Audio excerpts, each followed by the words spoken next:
Hello, I'm Waqar Rizvi, and this is Scope. We're going to start off today's show by discussing the U.S. Embassy in Israel, which has issued a rare rebuke against Israel's demolition. And this specific demolition we're talking about is that of Montasser Shalabi, if I'm pronouncing his name correctly, whose family home was destroyed because he's alleged to have taken part in an attack himself, who's accused of, in fact, killing an Israeli, I believe, in May.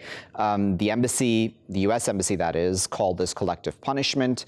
Now, this has been happening for a while, so it's not like this is a new thing that has happened, but is it important for the fact that the U.S. has spoken up, at least in this case, and what does that signify? There's obviously a lot else to discuss which is happening across the occupied territories. The demolitions very much still continue, not just of family homes, but of businesses, etc., and vital infrastructure for Palestinians. The blockade on Gaza still continues. The list is really endless, and we continue to have videos coming out from the occupied territories of various different incidences that have happened there between the Israelis and Palestinians. Let's discuss all of those a bit further. We're now joined by Khalil Jahshan, who is the Executive Director of the Arab Center, Washington, D.C. He's joining us today from Washington, D.C. Joining us from Jerusalem is Miko, who is an Israeli-American activist. He's also the author of General Son, Journey of an Israeli in Palestine, and Injustice, Story of the Holy Land Foundation 5. And joining us from Ontario in Canada is Robert Fantina, who is an activist, journalist, and author. Robert, Miko, and Khalil, thank you to all three of you for your time today. Miko, let me start with you. Is it important for the Americans to have spoken up in this case? I mean, I know this is just one incident that they've spoken of, but does it possibly show that the Americans, too, are possibly coming to the end of their patience? Yes, well, thank you for having me on the show. I think that the answer has to be given in a context. And the context is, for example, that in Jerusalem alone, there are over 18,000 homes with demolition orders. In the Nakab, which is the entire southern part of Palestine, where Palestinian citizens of Israel live, Israel has demolished over 2,000 homes per year over the last several years. 2,000 homes per year, and these are not people who have done anything. And so we have to put this in perspective, in that perspective. And of course, it's a good thing when the United States finally notices that something is going on and decides to do this. We also know that when Secretary Blinken was in Ramallah in May, he met with some very serious, on-the-ground, grassroots active Palestinian activists who told him things that he probably did not hear from the Palestinian Authorities, certainly not from the Israelis, about the need for America to recognize all the Palestinian parties, to negotiate with all the Palestinian parties, including Hamas, including getting engaged with BDS and recognizing that the world is now calling Israel an apartheid state. So there seems to be a shift on the one hand, but of course, on the other hand, we hear people like Bernie Sanders calling to tone down the rhetoric, even as Israel is raising up and toning up the violence. So we're seeing two different things happening here. But of course, when America notices something and actually reacts to it, it's a good thing. It would be better if they imposed sanctions on Israel, and it would be much better if they stopped selling arms to Israel. Yeah. Robert, what do you think may have brought this on? Is it just that the Americans, I mean, obviously I would think that there are probably a lot of theories about why this may be happening at this time, because it's probably not that the Americans don't know that this has been happening for a very long time, right? So why now? What is America seeking to gain by this? There are a few reasons for this recent condemnation. One is that the family involved has some ties to the United States. So this was some people the family resides part-time in the United States, and therefore this impacts a U.S. citizen or a U.S. resident to some degree. The other thing is that in May, during the Israeli onslaught on the Gaza Strip, we saw an outpouring of support for Palestine around the world. This is something that the U.S. government has to take note of. The fact that it has been complicit in Israel's war crimes for decades and decades and continues to be, is not only complicit, but it finances them actually. And this is something that is noticed by U.S. Congress. We see more members of Congress who are being elected who support Palestinian rights and who support international law, something the U.S. has ignored for years, not only in Israel, but whenever it finds it convenient to ignore it. So the United States has kind of gently condemned Israel for this, but the United States could end all of this injustice now by ceasing to send $4 billion a year to Israel, and by sanctioning Israel, it has not done so. We have no indication that it is going to. This condemnation is certainly different than anything that happened during the Trump administration, but that's setting a very low bar to compare it to, since Donald Trump granted everything Israel wanted to Israel. So it's a step, but I don't see it as a significant one, and it has no power behind it. Khalil, do you agree with our other guests that essentially this is, for lack of a better word, like a very muted response to a reality that America obviously has known about for a very long time, and it certainly could be doing a lot more if it wanted to? Yes, I do, definitely. First of all, greetings to both Miko and Robert. I appreciate the fact that they put this issue in its political context, and it is an important event, as symbolic as it is, the way Robert just referred to, and I agree with that. It's a very small step in the right direction, but very small step. However, for those of us who happen to be Palestinian Americans, I think it's significant. After all, we have been trying for many years to make sure that the U.S. government respect this document. Those of us who happen to be of Palestinian background and carry an Israeli passport have noticed long time ago. Some administrations have not. Apparently, they haven't read that section on page 2, where it basically states in a routine way, but it's in a significant way, that the Secretary of State of the United States of America hereby requests all whom it may concern to permit the citizen national of the U.S. named herein to pass without delay or hindrance, and in case of need, to give all lawful aid and protection. It is pro forma, but frankly, it has been ignored as far as Palestinian Americans for years, and their rights have been violated. And there is a significant number of us who happen to be Palestinian Americans living in the West Bank and in Gaza, at least part of the year. We're talking about tens and tens of thousands. And they have been ignored all that time. So it's refreshing to see the administration at least paying a lip service to this issue. But more importantly, I think the larger issue is what concerns me, and I hope that the administration would pay attention to the home demolition technique or syndrome in Israel. It seems like Israeli occupation is addicted to it. We're talking about more than 50,000 cases thus far since 1967.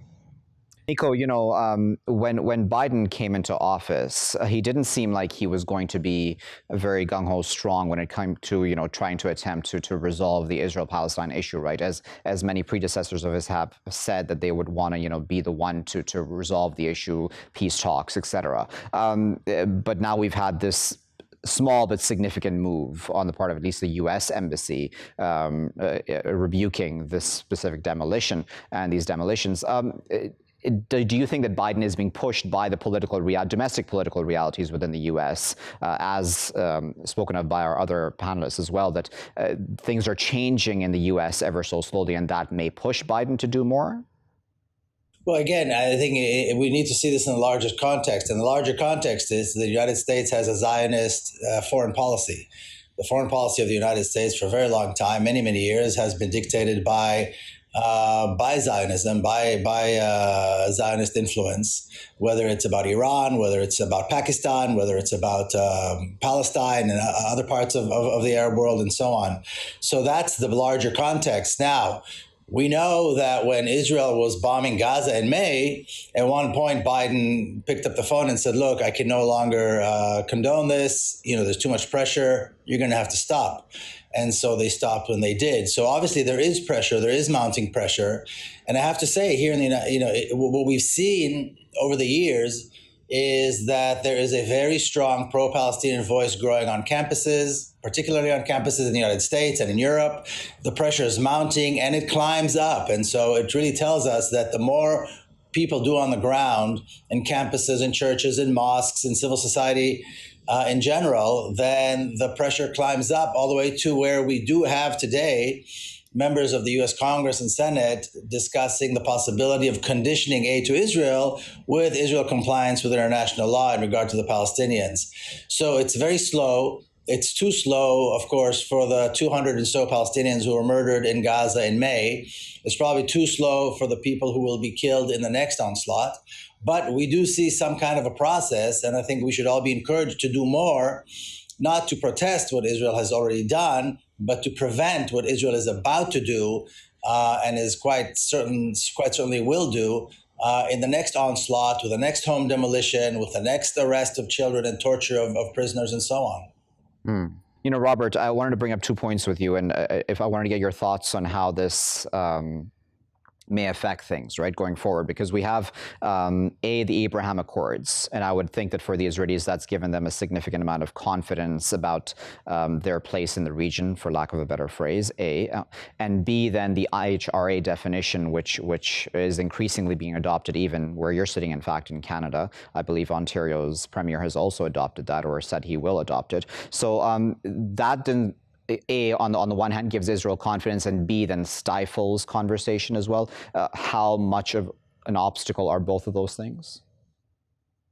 They are an obstacle, but as the Abraham Accords enabled these more official recognition of Arab countries of Israel, we're seeing more and more people around the world protesting Israel and Israeli actions in the occupied territories.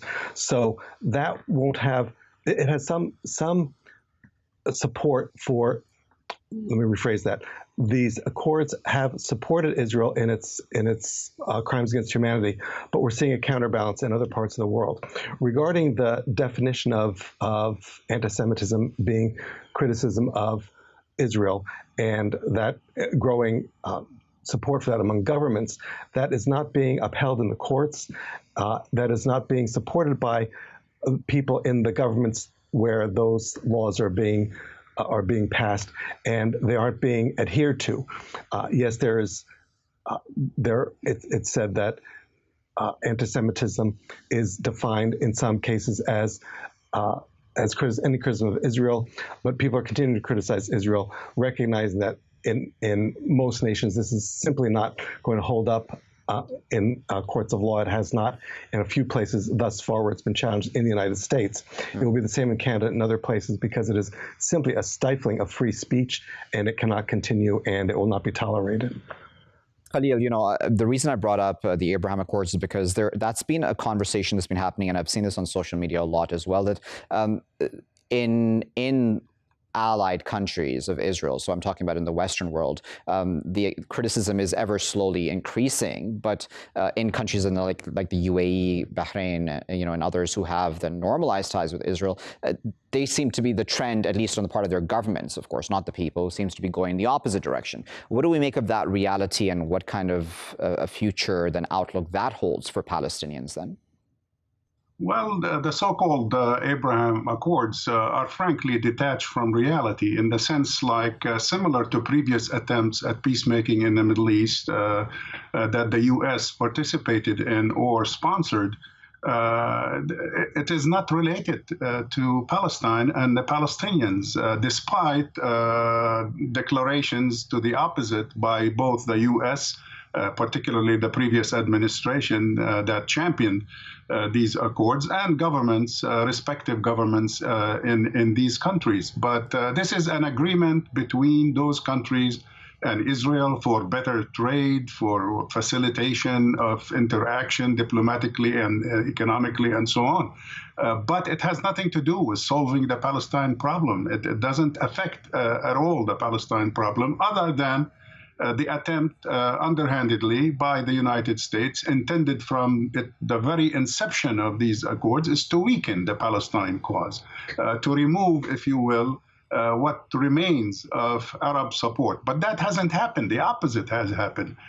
In public opinion surveys we've conducted in more than 12 Arab countries, and we do that regularly, annually, at the Arab Center through the Arab Opinion Index.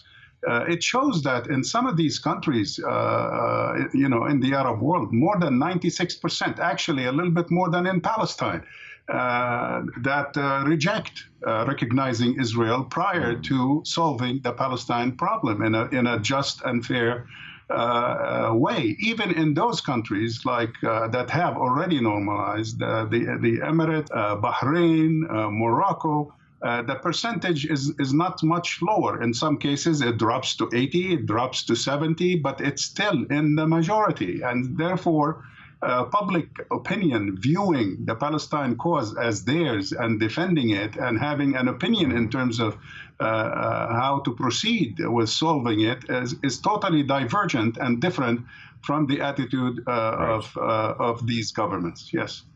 Miko, I'm just going to give you the final word because we're quickly running out of time. So I wanted to get your thoughts as well about what I mentioned to Khalil there and Robert about IHRA as well as the Abraham Accords, because that still very much remains a reality, right? As in with the IHRA, as Robert there said, yes, there are significant challenges against it in the courts, but increasingly even in conversations I'm seeing amongst experts, that seems to still be very much stifling conversations.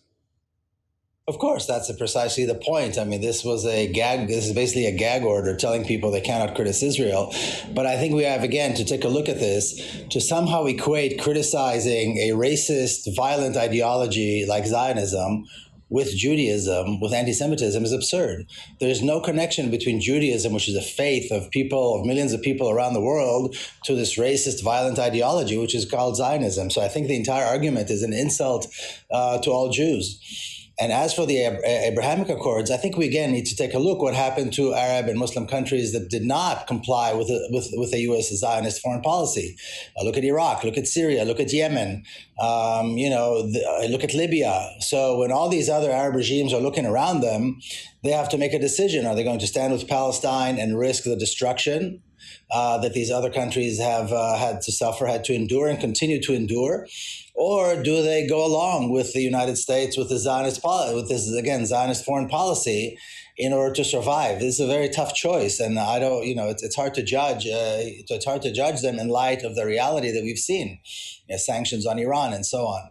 This is the atmosphere that is prevalent right now. So that's the reality in which they have to make these decisions. Very well. We'll leave it there at that, but we really appreciate Miko, Khalil, and Robert for taking their time out this Saturday, for sharing their expertise with us. We really appreciate their time today. We were discussing there at the top, of course, as I said, the U.S. Embassy's rebuke of Israeli home demolitions, and more so specifically in the case of a Palestinian-American family, that family of Muntasir Shalabi, the family home being destroyed because Muntasir is accused of killing an Israeli, and that happened back in May. Collective punishment, I believe, is the phrase that was used by the embassy or something along those lines, and that's significant. Yes, it's a small step, and the Americans certainly could be doing a lot more, as all of our guests they're laid out for us. And this does not solve the issue, but possibly, yes, it is indicative of the fact that the domestic political realities in America are changing significantly. But then what of the region? As I brought up with our guests, the Abraham Accords are a reality, and that has certainly given Israel a confidence boost and has improved its relations with Arab governments. And as Khalil mentioned, not necessarily the Arab people, who are very much still looking for a just resolution to the Palestinian issue. And then the issue of IHRA, which stifles then all conversations, all criticism of Israel. That's not to say that anti-Semitism does not exist in its truest form, but does just simply criticizing Israel equate anti-Semitism? That's in many, many people's minds, as Miko there said, even Jews' minds, is something that is an open question that needs to be discussed. I'll be back with my next segment after this break. Welcome back, viewers. You're still here in Scope with me, Waqar Rizvi. Now, in this segment of today's show, we're going to discuss a number of things, and these are macro issues, of course, and we're going to try to speak about these issues in as layman terms as possible, so all viewers, and myself included, can understand all of it, as I'm not an economic expert. But firstly, we have the G20 summit coming up, and this is at a time when obviously we've all gone through the pandemic. There's been a huge economic crisis around the world because of the pandemic. A lot of businesses, small businesses especially, have suffered. But then on top of that, we have this interesting poll that has come out from the UK's Institute of Economic Affairs, the IEA, which shows that according to its polling and survey, that around 75% of young Britons think that socialism is currently a good idea, and they blame capitalism for things like climate change getting a lot worse. And just yesterday we spoke about the extreme heat wave around the world, especially in places even like Canada, which one would not normally think would suffer such an extreme heat wave. And then as well as racism, and I would imagine that there's other important issues in that list of grievances that the youth have against capitalism overall. Is this capitalism to be blamed? Is it bad management? All those issues certainly we will discuss, but this nevertheless would send, and I would think, a lot of alarm bells probably ringing in some politicians' minds and some leaders' minds, especially those who do then lead capitalist societies. And is socialism the way to go, or is there a middle ground that needs to be found to be able to then properly deal with these situations? As I said, even the pandemic has, I think, opened many people's eyes to the realities possibly of capitalist societies as well. Let's discuss all of those issues a bit further. We're now joined by Elizabeth Schmidt, who is a professor of practice at the School of Public Policy at the University of Massachusetts, Amherst. She's joining us this morning from Amherst, Massachusetts. Joining us this morning from Atlanta, Georgia is Zilvinas, who is the president of the Foundation for Economic Education.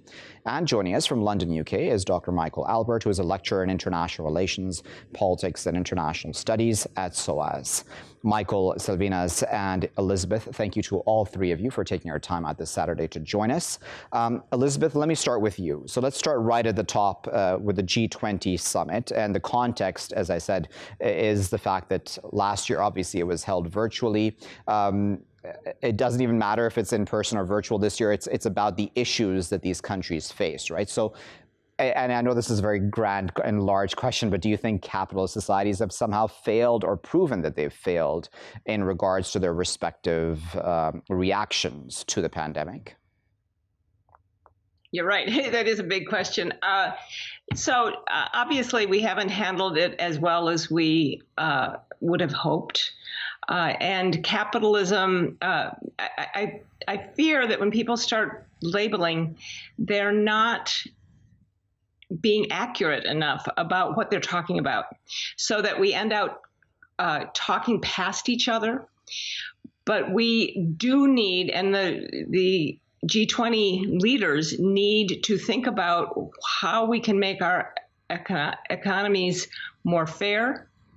And whether that's done, well, it's obviously going to have to be done by tweaking. We all work in a society that changes aren't made overnight. That doesn't mean we shouldn't be pushed by young people who can see the world more idealistically.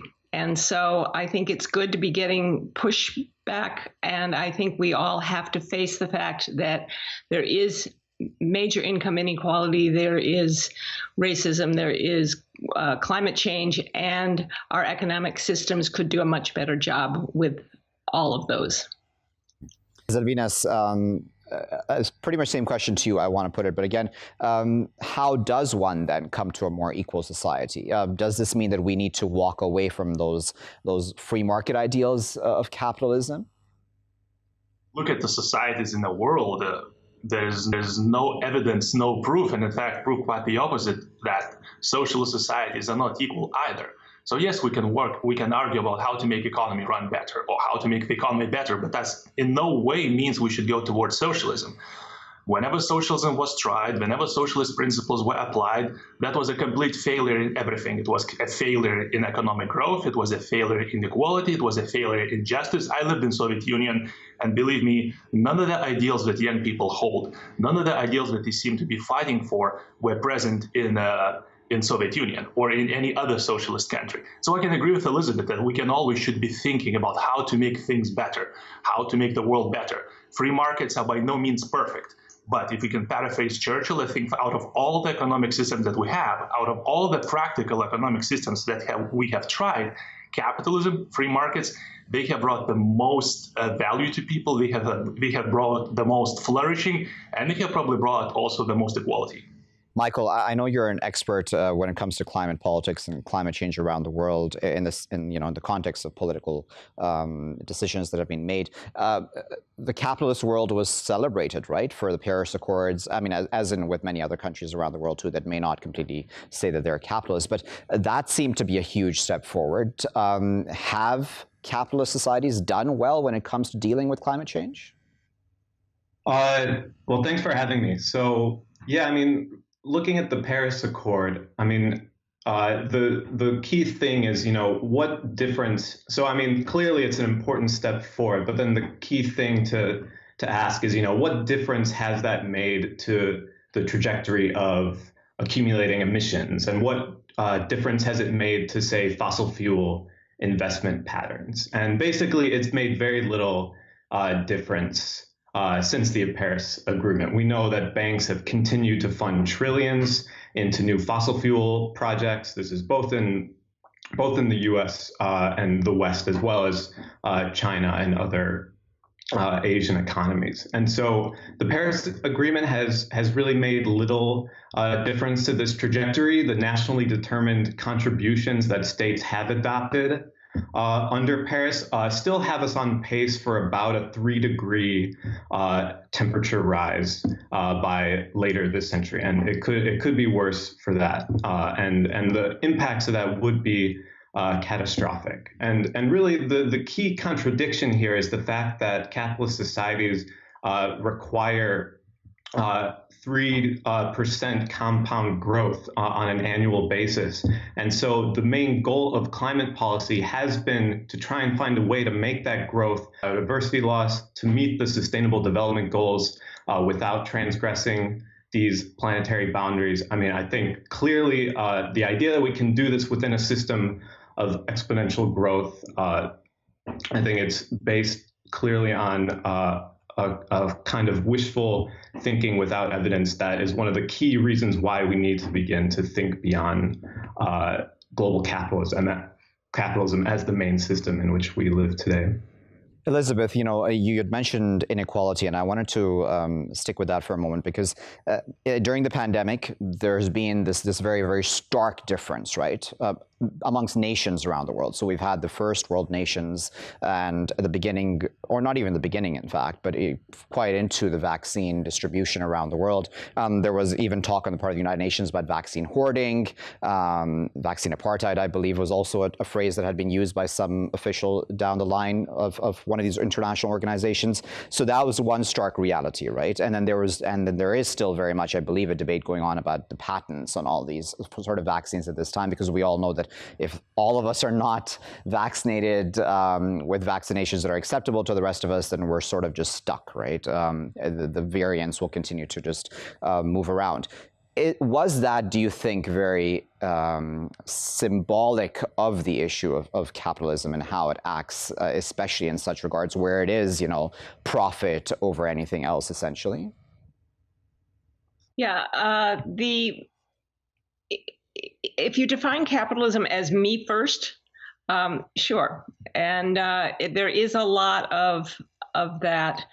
But as we were saying earlier, the government, if the governments were running, in fact, at some level at the pandemic, it has been the governments running it, right? Much more than the companies. And the governments were doing me first too, or are doing me first too. That's why the United States is hoarding and making sure that we're in the United States are vaccinated first. So I'm not sure how much this has to do with norms of we need to share. We will be even if we're thinking of me first, we will be better off if we share. I think it's very short-sighted. The problem with capitalism maybe in the last 20, 30, 40 years has been that it's been short-term capitalism, not thinking of things in the long term. And short-term, yes, the United States has gotten vaccinated faster than anyone else. Long-term, that's very dangerous because we could be allowing the variants to come back to the United States. So I think for both governments and businesses, we need to start thinking much more long-term than short-term. As that's a very good point that Elizabeth there made, right? I mean, obviously, the me first ideology, right? And I know that's an accusation that's thrown at capitalism a lot. And you can obviously argue against it if you so wish. But do you think that has sort of been proven through the pandemic?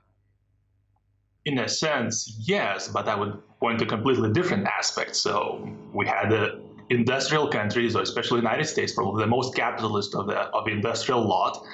that got things done. It wasn't the government that developed the vaccines in the United States. It was private companies, private researchers, sponsored in many ways by private money, sometimes by government money as well. So you basically, once again, you have an effective solution to the problem. We have a pandemic, which in no way can be say it's capitalism's fault. It's pandemic's fault. It's not any system's fault. But you have countries which are rich, industrially capable, and those developed the vaccines. And then we have countries which are less, and they did not develop the vaccines. So yes, we could argue, well, should United States share? And perhaps it should, but we are talking about intergovernmental affairs. I doubt if it were a capitalist government or socialist government that would say, well, this. Michael, maybe we are putting too much at the door of capitalism to blame, especially when it comes to the pandemic, because I know that there's been a lot of complaints about how the first world, the developed world, acted during the pandemic and still very much is acting. Yeah, I mean, I think it would certainly be simplistic to say that, oh, just capitalism by itself is the sole cause of this pandemic or any sort of claim like that. But we also need to look at some of the systemic conditions that made this pandemic possible. I mean, first of all, and again, touching on the broader Earth system crisis that we're dealing with, we know that as we encroach more into to formerly intact wildlife, as we cut down forests, as we expand into them, expand cities, infrastructure, mining projects, that puts humans into closer and closer proximity with these reservoirs of diseases. There's hundreds of thousands of these viruses circulating in these ecosystems, and that by encroaching into these ecosystems, we're making ourselves more vulnerable to these kind of zoonotic spillover events. And I mean, you can only look at the engine of capitalist growth and consumption as the key driver of this encroachment into these territories. And so certainly in that sense, it has created the conditions that have facilitated this event, and these risks are only going to continue, assuming we continue to encroach more and more into the Earth's remaining intact forests and other ecosystems. And then, of course, when you look at the globalized supply chain infrastructure that we've created, I mean, that's what facilitates the rapid diffusion of this pandemic. And it's not to say it would be simplistic to solely blame capitalism there, because I think some form of globalization is clearly desirable in the sense of having trade, having tourism flows. Clearly any post-capitalist system would also want to have a globalized dimension, and so there's going to be that risk of circulation. But then you can also potentially imagine a system that's more modular, in the sense, by modular meaning, more self-sufficient in its different nodes, where it's easier to kind of, close down and be self-sufficient in these times of emergency. And this is going to be especially important, given the likelihood of food shocks in the future, key crop failures in major bread baskets.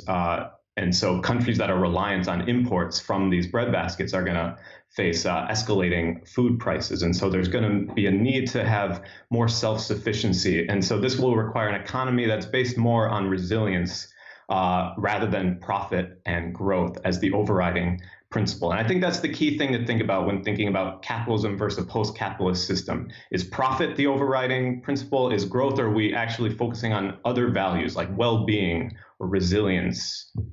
So sustainability.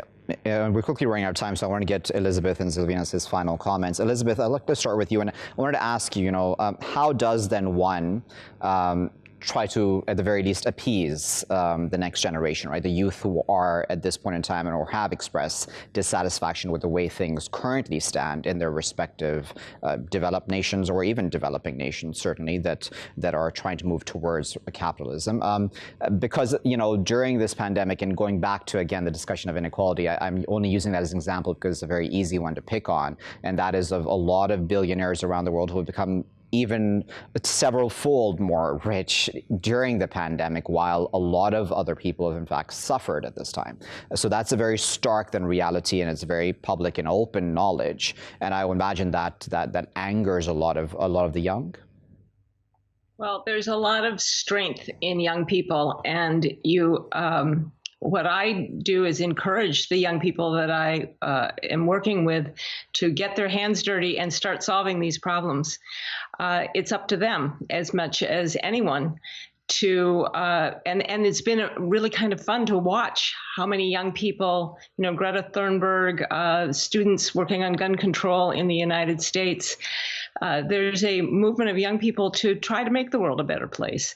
And Michael's point about a resilient economy may be a way to bridge the two. This regenerative capitalism that people talk about is a way to other values. So there's a potentially, very exciting opportunity here for young people to take the reins and make the world a much better place. And Zilvinas, the final word then, what are your thoughts about how exactly one moves forward vis-a-vis reforms, vis-a-vis ensuring inequality as well as addressed as the other issues we've discussed? I would say if you're a young person and you want to better it, and you need more capitalism, not less. Now, the things that Michael mentioned, I actually agree with him. There are issues, there are problems with ecosystems. There are problems of sustainability. But once again, capitalism can solve these problems. Socialist economies are the ones that probably had the worst environmental record in all of our time. The largest industrial accidents, the largest pollution, that was actually happening once again in Soviet Union and under Soviet systems. So I applaud this notion of making the world a better place. I would say, give capitalism a chance, learn about what communism has actually done to the values that you hold dear, including equality and environmentalism, and figure it out for yourself. So I think, yes, we can make a world a better place, and I think capitalism is definitely part of it. Very well there at that, but we really appreciate Elizabeth, Zilvinas, and Michael for taking their time out this Saturday, for sharing their expert insight with us. We got through quite a bit there, I think, discussing, of course, and I know these are very macro words, right? Capitalism, socialism, and as Elizabeth there correctly pointed out right at the top of this discussion, it's how we understand these respective terms, these isms, that is important, and we may very well in our minds have different definitions. So that is really important to clarify, firstly, what we respectively on an individual basis may see as capitalism may not be what capitalism actually is, at least in the reality on the ground. But we've discussed their climate change as well, capitalism or capitalist society's response to capitalism. And I use the pandemic as a huge example because it's the one that put forth the starkest differences then in inequality, as we've discussed. And racism is a huge one, which we weren't able to discuss, but that's also been something that's been huge. And we can discuss that as well at a later date, where a lot of the societies that are involved overseas, I mean, there's also foreign policy that gets involved in all this, right? We're talking about the invasions of migrants or refugees, etc. Those are all very problematic, and can capitalist societies then resolve these issues? Right at the end there, Zilvinas mentioned, and not incorrectly so, that capitalism or capitalist societies have for a large part been able to lessen poverty and deal with environmental issues sometimes a lot more successfully than any country that would claim to be socialist. So that is also a debate that's important to have. I'll leave it there for now. I've been Waqar Rizvi. Thanks for watching.